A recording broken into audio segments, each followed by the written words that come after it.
everybody, I am Mubassir Hassan Khan from Gulab Chemistry classes.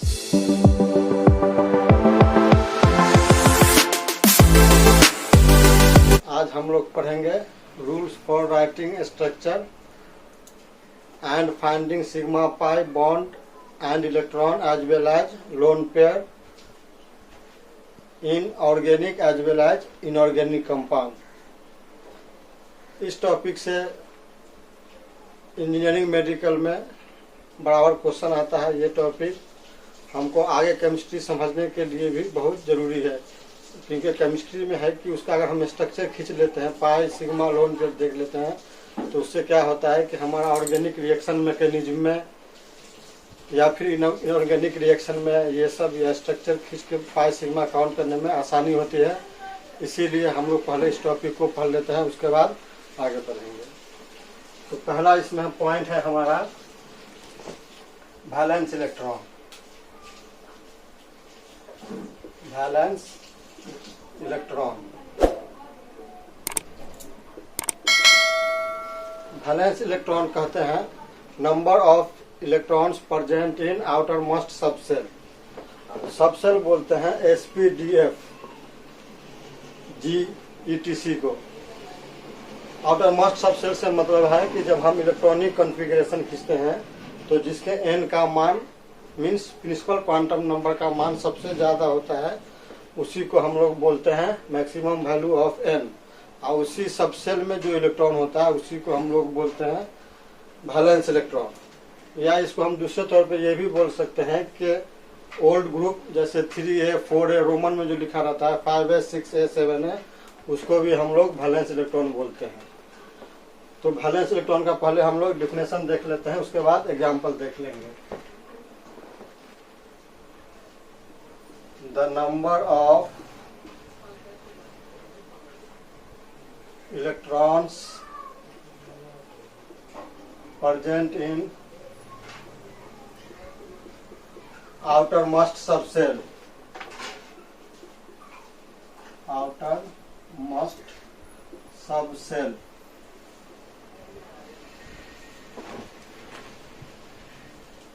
SPDF ETC on writing electronic configuration, electronic configuration.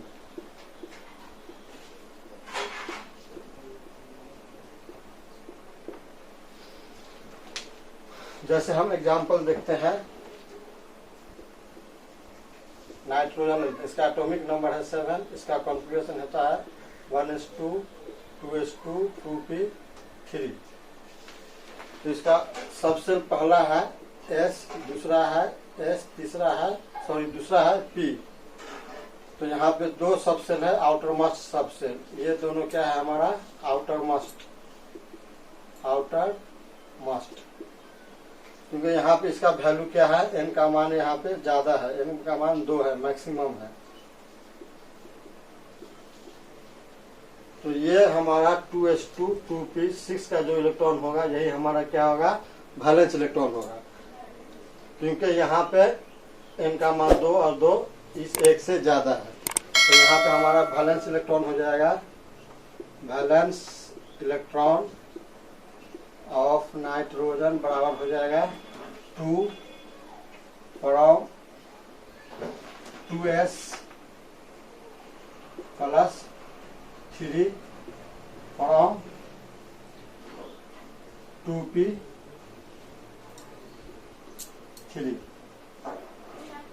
तो ये बराबर हो गया हमारा 2 प्लस 3 बराबर 5। उसी तरह हम दूसरा एग्जांपल अगर ले लेते हैं, यहाँ पे Cl का ले लेते हैं 17। इसका कॉन्फ़िगरेशन होता है 1s2 2s2 2p6 3s2 3p5। तो इसका ये पहला सबसेल के लिए n का मान है, यहाँ दूसरा है, ये तीसरा है, ये तीसरा है। यहाँ पे n का मान हमारा ज्यादा है, तो इसीलिए ये हमारा क्या हो जाएगा, outer most subshell, outer most यहाँ पे n का मान क्या है, 3 है, जो इसके लिए मैक्सिमम है। तो यहाँ पे इसका वैलेंस इलेक्ट्रॉन हो जाएगा हमको, वैलेंस इलेक्ट्रॉन ऑफ Cl बराबर हो जाएगा 2 + 5 बराबर 7। उसी तरह हम औरों का भी वैलेंस इलेक्ट्रॉन निकाल सकते हैं। इसके बाद हम देखेंगे वैलेंसी। वैलेंसी किसको बोलते हैं? वैलेंसी होता है the combining capacity of an atom, ion और मॉलिक्यूल। और एक फार्मूला होता है number of valence electron plus number of valency बराबर 8। मतलब ऑक्टेट पूरा करने के लिए जितनी इलेक्ट्रॉन की जरूरत होती है वैलेंस इलेक्ट्रॉन को, उसी को हम लोग वैलेंसी कहते हैं। अब हम लोग वैलेंसी के बारे में थोड़ा देख लें, इसका definition.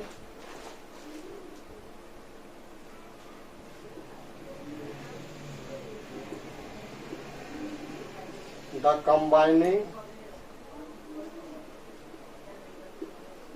Capacity of an atom, ion, etc।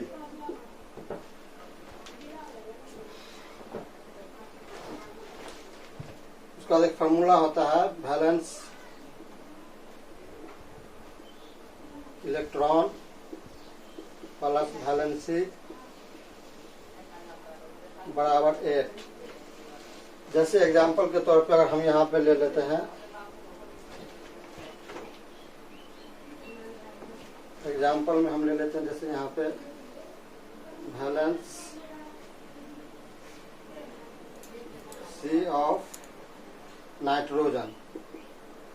तो यहाँ पे क्या था, वैलेंस इलेक्ट्रॉन प्लस वैलेंसी बराबर 8। तो नाइट्रोजन का वैलेंस अभी हम लोग यहाँ पे देखे हैं 5 है। तो यहाँ पे वैलेंस इलेक्ट्रॉन की जगह पे हम 5 लिख देंगे, प्लस ये क्या हो जाएगा हमको वैलेंसी बराबर 8। तो इसी को हम लोग सोल्व करेंगे तो और हो जाएगा वैलेंसी बराबर -3। क्योंकि ये नॉन मेटल है तो नॉन मेटल की वैलेंसी जनरली निगेटिव में होती है, इसीलिए इसका यहाँ पे -3 है इसका, क्योंकि नाइट्रोजन इज नॉन मेटल। उसी तरह अगर हम वैलेंसी ऑफ क्लोरीन अगर निकालना चाहें तो क्लोरीन का यहाँ पे वैलेंस इलेक्ट्रॉन 7 है, प्लस ये वैलेंसी बराबर 8। इसीलिए वैलेंसी इसका क्या हो जाएगा -1। ये किसका हो जाएगा, क्लोरीन का। ये भी क्या है, नॉन मेटल है। ठीक है, इसको आप लोग नोट कर लें या स्क्रीनशॉट ले लें। बस 1 मिनट।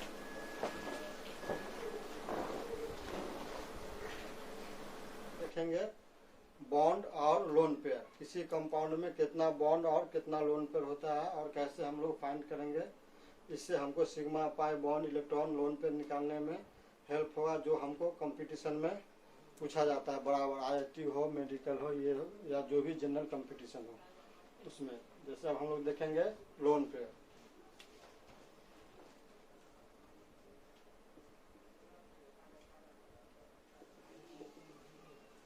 ये होता है the number of valence electron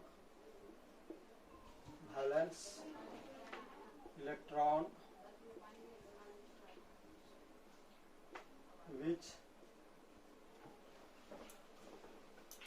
does not take part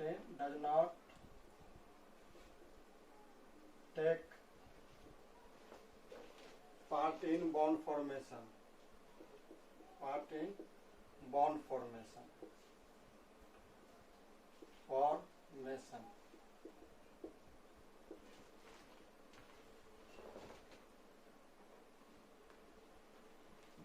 It decrease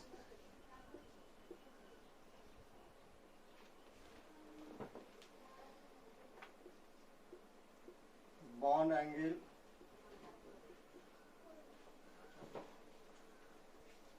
and increase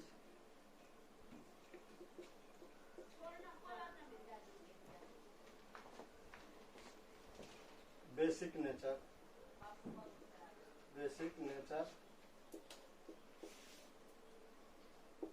as well as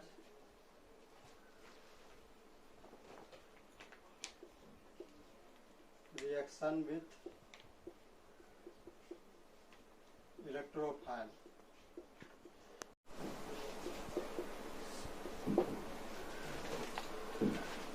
इसके आगे हम लोग देखेंगे बॉन्ड किसको कहते हैं।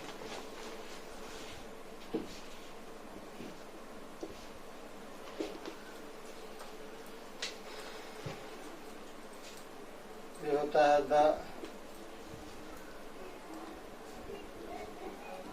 नंबर ऑफ शेयरिंग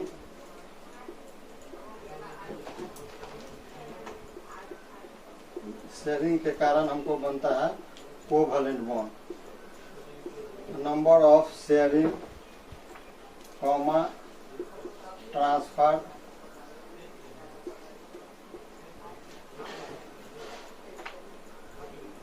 जिससे बनता है हमको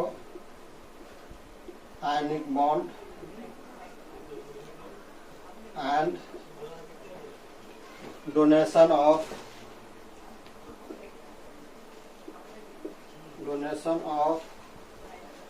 वैलेंस इलेक्ट्रॉन। डोनेशन से बनता है यहाँ पे कोऑर्डिनेट बॉन्ड।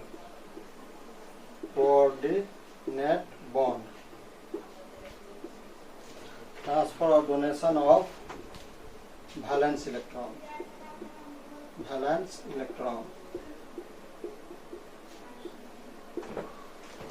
अभी हम लोगों ने देखा यहाँ पे valence electron, valency, lone pair और बॉन्ड का डिफिनेशन। अब इसी चारों का इस्तेमाल करके हम एक स्ट्रक्चर देख लेते हैं जहाँ पे लोन पेयर कितना है या क्या है नहीं है। जैसे हम एक एग्जाम्पल देखते हैं, यहाँ पे H2O लेते हैं अगर, तो इसके लिए पहले हम इसका क्या करेंगे, यहाँ पे वैलेंस इलेक्ट्रॉन लेंगे। वैलेंस इलेक्ट्रॉन ऑफ ऑक्सीजन 8, इसका कॉन्फ़िगरेशन लिखेंगे हम लोग 1s2 2s2 2p4। तो यहाँ पे ये हो जाएगा हमारा वैलेंस इलेक्ट्रॉन, ये हो जाएगा इसका 2 + 4 = 6। उसी तरह हमको हो जाएगा वैलेंस इलेक्ट्रॉन ऑफ हाइड्रोजन, इसका होगा 1s1 मतलब 1 हो जाएगा। तो ऑक्सीजन का वैलेंस इलेक्ट्रॉन 6 है, हाइड्रोजन का 1 है। तो ऑक्सीजन को हम यहाँ पे इसका वैलेंस इलेक्ट्रॉन 6 ले रहे हैं, 1 2 3 4 5 और 1 6। ये ऑक्सीजन का 6 वैलेंस इलेक्ट्रॉन हो गया।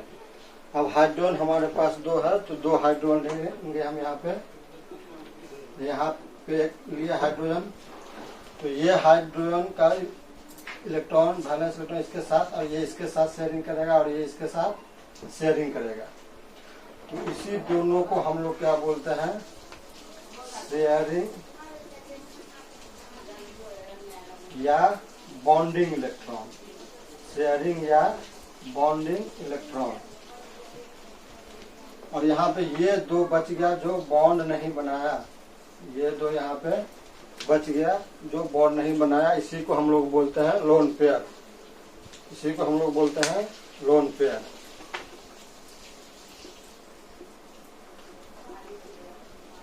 ये हो गया लोन पेयर और ये हो गया लोन पेयर। इसी को हम अगर और आगे बढ़ाते हैं इस स्ट्रक्चर को, तो इसको हम इस तरह से भी लिख सकते हैं।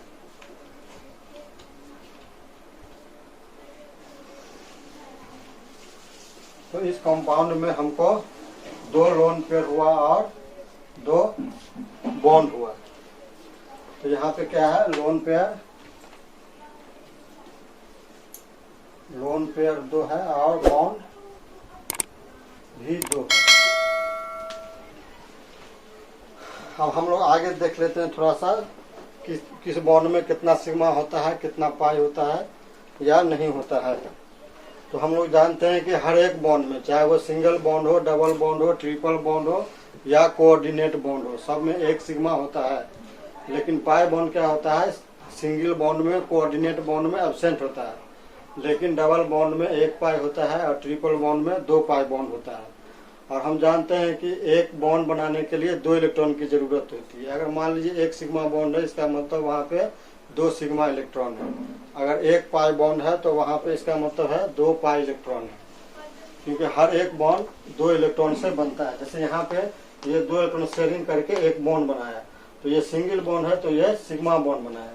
इसको हम लोग क्या बोल सकते हैं? सिग्मा बॉन्ड बोल सकते हैं।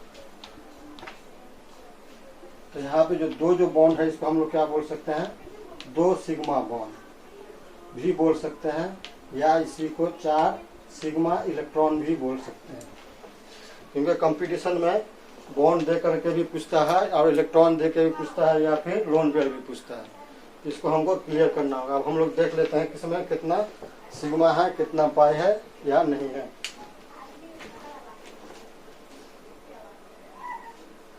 In single bond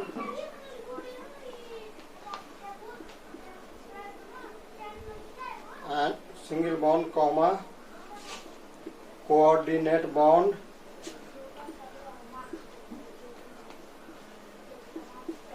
comma double bond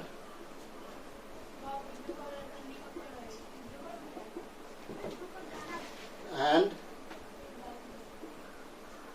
triple bond,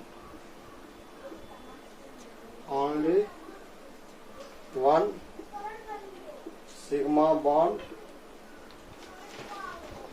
is present.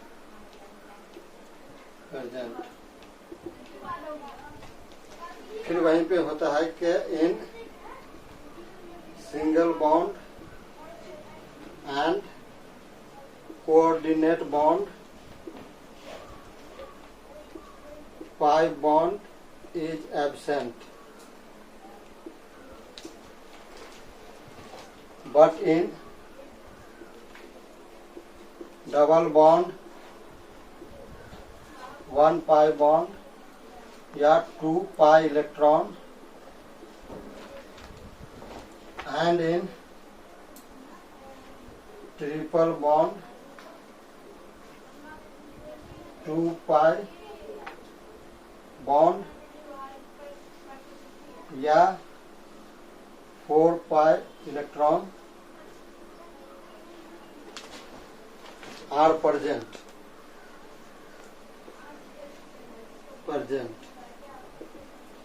अब इसको आप लोग थोड़ा नोट कर लें या स्क्रीनशॉट ले लें, इसके आगे फिर हम लोग देखते हैं।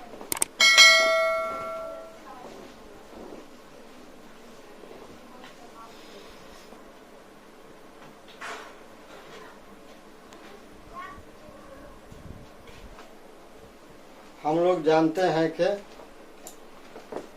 एटम जो होता है वो अपना बॉन्ड बनाता है, लेकिन यहाँ पे कुछ नियम है कि जिस एटम में वैकेंट डी ऑर्बिटल नहीं होगा, वैकेंट डी ऑर्बिटल नहीं होने का मतलब है उस एटम का एटॉमिक नंबर 11 से कम हो। तो जिस एटम में वैकेंट डी ऑर्बिटल नहीं होगा, मतलब जिसका एटॉमिक नंबर 11 से कम होगा, वो अपना बॉन्ड वैलेंसी तक ही बनाएगा, वैलेंस इलेक्ट्रॉन तक नहीं बनाएगा। जैसे नाइट्रोजन, ऑक्सीजन, ये सब है अपना बॉन्ड वैलेंसी के बराबर ही बनाएगा। जैसे ऑक्सीजन की वैलेंसी 2 है तो वो 2 ही बॉन्ड बनाएगा, नाइट्रोजन की वैलेंसी 3 है तो वो अपना बॉन्ड 3 तक ही बनाएगा, 4 नहीं बना सकता है। नाइट्रोजन, ऑक्सीजन 3 नहीं बना सकता है। लेकिन उसी ग्रुप का फास्फोरस है तो वो 5 तक बनाता है। उसी ग्रुप नाइट्रोजन ग्रुप का सिमिलरली ऑक्सीजन के ग्रुप का सल्फर है वो 6 बॉन्ड तक बनाता है। वहीं पे एक दूसरा नियम आता है कि जिसमें वैकेंट डी ऑर्बिटल हो। वैकेंट डी ऑर्बिटल प्रेजेंट का मतलब है जिसका एटॉमिक नंबर 11 या उससे ज्यादा हो, उसमें वैकेंट डी ऑर्बिटल होता है और वो अपना बॉन्ड वैलेंस इलेक्ट्रॉन से वैलेंसी तक बना सकता है। वो अपना बॉन्ड वैलेंस इलेक्ट्रॉन से वैलेंसी तक बनाएगा, वैलेंस इलेक्ट्रॉन से ज्यादा नहीं बनाएगा और वैलेंसी से कम नहीं बनाएगा। जैसे सल्फर का वैलेंस इलेक्ट्रॉन 2 है और वैलेंसी 6 है, लेकिन उसका एटॉमिक नंबर 16 है जो 10 से ज्यादा है, 11 से भी ज्यादा है। तो इसका मतलब है उसमें वैकेंट डी ऑर्बिटल है। वैकेंट डी ऑर्बिटल है, इसका मतलब क्या है कि वो अपना बॉन्ड वैलेंस इलेक्ट्रॉन से वैलेंसी तक बना सकता है। मतलब सल्फर का वैलेंस इलेक्ट्रॉन 2 है और वैलेंसी वैलेंस सल्फर का 6 है और वैलेंसी 2 है, मतलब सल्फर अपना बॉन्ड 2 से 6 तक बना सकता है। उसी तरह फास्फोरस का वैलेंस इलेक्ट्रॉन 5 है और वैलेंसी 3 है। उसमें भी वैकेंट डी ऑर्बिटल है फास्फोरस में। इसका मतलब है फास्फोरस अपना बॉन्ड 3 से 5 तक बना सकता है। जैसे pH3 में फास्फोरस का 3 बॉन्ड होता है और PCl5 में फास्फोरस का 5 बॉन्ड होता है। लेकिन नाइट्रोजन NCl5 नहीं बनाता है क्योंकि नाइट्रोजन में वैकेंट डी ऑर्बिटल नहीं है। अब इसको हम लोग थोड़ा लिख लेते हैं।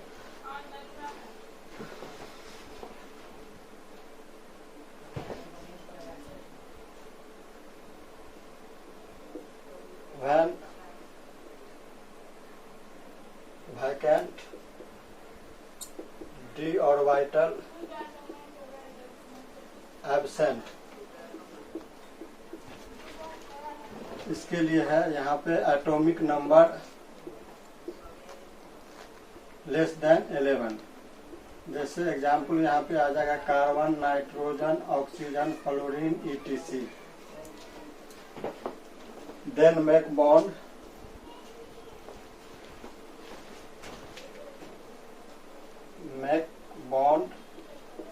Equal to valency.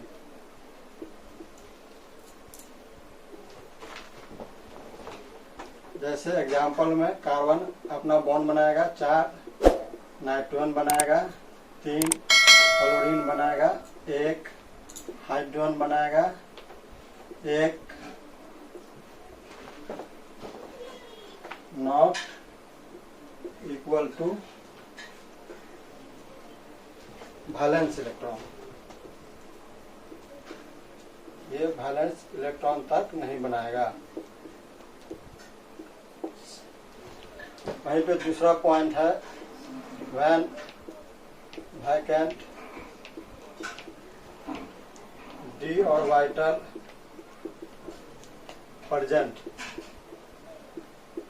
D orbital present का मतलब है यहाँ पे एटॉमिक नंबर इक्वल और ग्रेटर देन 11। जैसे यहाँ पे एग्जांपल में हम लोग ले सकते हैं phosphorus, sulphur, chlorine, bromine, selenium etc। Then make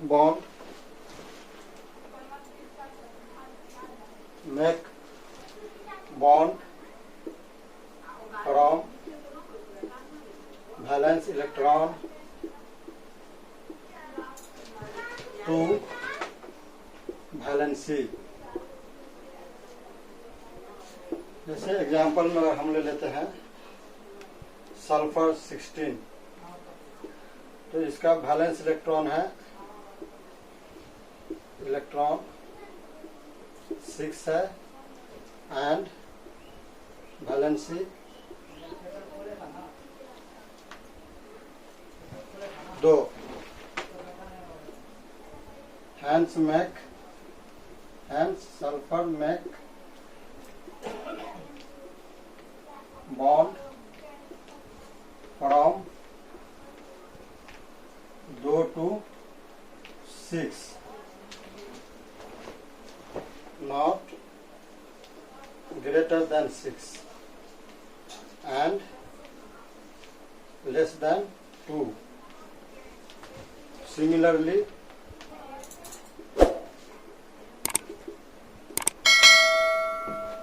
phosphorus 15, इसका वैलेंस इलेक्ट्रॉन है 5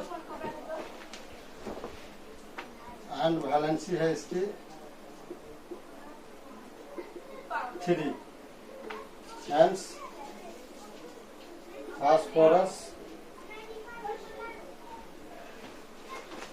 can make bond from 3 to 5, not greater than 5 and less than 3। एक और बात है यहाँ पे कि पॉजिटिव चार्ज या कैटायन हो किसी कंपाउंड पे या एटम पे, तो जितना पॉजिटिव चार्ज होता है उतना नंबर ऑफ इलेक्ट्रॉन घट जाता है उस कंपाउंड से, या नंबर ऑफ बॉन्ड घट जाता है, लेकिन उसका ऑक्सीडेशन नंबर उतना से ही बढ़ जाता है। लेकिन अगर किसी भी एटम या कंपाउंड पे अगर निगेटिव चार्ज है, इसका मतलब है उसमें उतनी जितनी निगेटिव चार्ज है उतनी इलेक्ट्रॉन की संख्या बढ़ेगी, उसमें बॉन्ड की संख्या बढ़ेगी और ऑक्सीडेशन नंबर घट जाएगी। जैसे हम लोग OH माइनस लिखते हैं, अगर उसका स्ट्रक्चर खींचेंगे तो O और H के बीच एक ही बॉन्ड बनता है, लेकिन हम अभी देखें ऊपर में कि ऑक्सीजन को 2 बॉन्ड चाहिए। ऑक्सीजन के लिए कितनी बॉन्ड चाहिए? 2 बॉन्ड चाहिए। यहाँ पे हम लोग लिख सकते हैं ऑक्सीजन के लिए 2 बॉन्ड चाहिए। लेकिन अगर हम लोग OH लिखते हैं, OH माइनस, तो वहाँ पे क्या दिखाता है कि हाइड्रोजन और ऑक्सीजन के बीच एक ही बॉन्ड बनाता है, लेकिन वहाँ एक माइनस है। तो माइनस का मतलब क्या है कि एक बॉन्ड वहाँ पे बढ़ गया, और प्लस है तो एक बॉन्ड वहाँ पे घट गया। जैसे हम एग्जांपल में देख के क्लियर कर लेते हैं हम लोग। जैसे यहाँ पे हम लोग OH माइनस लिखते हैं, कुछ लोग क्या करते हैं कि यहाँ पे OH माइनस इस तरह लिखते हैं, लेकिन ये होना नहीं चाहिए। होगा ये O पे माइनस, माइनस O पे होगा, H पे नहीं, क्योंकि O की इलेक्ट्रोनिगेटिविटी ज्यादा है, और जिसकी इलेक्ट्रोनिगेटिविटी ज्यादा होता है उस पर ही माइनस चार्ज होता है। हाइड्रोजन की इलेक्ट्रोनिगेटिविटी कम है, इसलिए उस पर पॉजिटिव चार्ज होगा। अब यहाँ पे हमको O का कितना बॉन्ड चाहिए? 2 बॉन्ड चाहिए। लेकिन यहाँ पे अगर हम इसका स्ट्रक्चर खींचते हैं तो O और H के बीच में सिंगल बॉन्ड हुआ, लेकिन ये माइनस चार्ज किस पे है? ऑक्सीजन पे है, क्योंकि ऑक्सीजन की इलेक्ट्रोनिगेटिविटी ज्यादा है, साथ में ये ऑक्सीजन सेंट्रल एटम भी है। तो यहाँ पे हम 1 माइनस दे दिए। तो अभी हम बोले हैं कि यहाँ पे माइनस चार्ज जितना रहेगा उतना बॉन्ड बढ़ाएगा, और प्लस चार्ज रहेगा तो उतना बॉन्ड घटाएगा। तो यहाँ पे 1 बॉन्ड है, लेकिन ऑक्सीजन के लिए चाहिए 2 बॉन्ड। 1 माइनस भी है तो 1 और 1 2 बॉन्ड हो गया। मतलब ऑक्सीजन हर हाल में अपना कितना बॉन्ड बनाएगा? 2 ही बॉन्ड बनाएगा, वैलेंस इलेक्ट्रॉन के बराबर, क्योंकि यहाँ पे इसके पास वैकेंट डी ऑर्बिटल क्या है? एब्सेंट है, ये 2 से ज्यादा नहीं बनाएगा। या फिर दूसरा अगर हम लोग देखते हैं तो क्या लिखते हैं? H3O प्लस, H3O प्लस, यहाँ पे O पे प्लस है सेंट्रल एटम पे। तो अब इसका अगर हम स्ट्रक्चर खींचते हैं तो यहाँ पे ये हो जाएगा। अगर प्लस नहीं होता तो इस पे क्या होता है? इसका 3 बॉन्ड हो जाता है, लेकिन ऑक्सीजन के लिए कितने बॉन्ड की जरूरत है? 2 ही की जरूरत है। इसलिए यहाँ पे O पे हमको क्या देना होगा? 1 प्लस देना होगा। तो यहाँ पे भी O का बॉन्ड कितना हो गया? हमको 2 ही हो गया। यहाँ भी हमको O का बॉन्ड कितना हो गया? 2 ही हो गया। हम लोग ये चीज नहीं देखे होंगे कभी, है ना? H4O प्लस नहीं देखे होंगे। क्यों नहीं देखे होंगे? क्योंकि अगर ये स्ट्रक्चर हम लोग अगर खींचते हैं तो यहाँ पे O का कितना बॉन्ड हो जा रहा है? 3 बॉन्ड हो जा रहा है। 1 प्लस अगर यहाँ देते हैं तो 1 बॉन्ड घटेगा, तो यहाँ पे O के लिए कितना बॉन्ड हो जाएगा? 3 बॉन्ड हो जाएगा, जो कि ये गलत है। उसी तरह हम और भी देख सकते हैं। जैसे नाइट्रोजन के लिए हम लोग देखें तो नाइट्रोजन को हम NH2 माइनस के रूप में भी लिखते हैं, क्योंकि नाइट्रोजन को कितना बॉन्ड चाहिए? 3 ही चाहिए। इसकी वैलेंसी 3 है, वैलेंस इलेक्ट्रॉन के बराबर नहीं, क्योंकि इसमें वैकेंट डी ऑर्बिटल एब्सेंट है। तो NH2 माइनस का अगर हम स्ट्रक्चर खींचते हैं यहाँ पे, तो यहाँ पे 1 माइनस है, तो यहाँ पे 2 बॉन्ड हुआ ये, और 1 माइनस के कारण तो नाइट्रोजन का बॉन्ड यहाँ पे कितना हो गया? 3 हो गया। या फिर अगर हम NH3 को लेते हैं तो NH3 में भी अगर खींचते हैं तो इसका बॉन्ड 3 ही आ रहा है। या फिर उसी तरह NH4 लेते हैं, NH4 प्लस लेते हैं, तो यहाँ पे नाइट्रोजन के पास भी 3 ही बॉन्ड आ रहा है। यहाँ पे इसके पास 3 ही बॉन्ड है। लेकिन अगर हम NCl5 लेते हैं, NCl5 लेते हैं, तो यहाँ पे नाइट्रोजन का कितना बॉन्ड हो रहा है? 5 बॉन्ड हो रहा है। नाइट्रोजन का यहाँ पे 5 बॉन्ड हो रहा है। कितना बॉन्ड हो रहा है यहाँ पे? 5 बॉन्ड। इसीलिए ये पॉसिबल नहीं है। 5 बॉन्ड बना सकता है कौन? इसी ग्रुप का फास्फोरस बना सकता है। ये बना सकता है क्योंकि इसके पास क्या प्रेजेंट है? यहाँ पे वैकेंट डी ऑर्बिटल प्रेजेंट है। डी ऑर्बिटल रहेगा तभी वो वैलेंसी के बराबर बनाएगा। इसके आगे फिर हम लोग देखते हैं, आप लोग इसको नोट कर लीजिए या स्क्रीनशॉट ले लीजिए।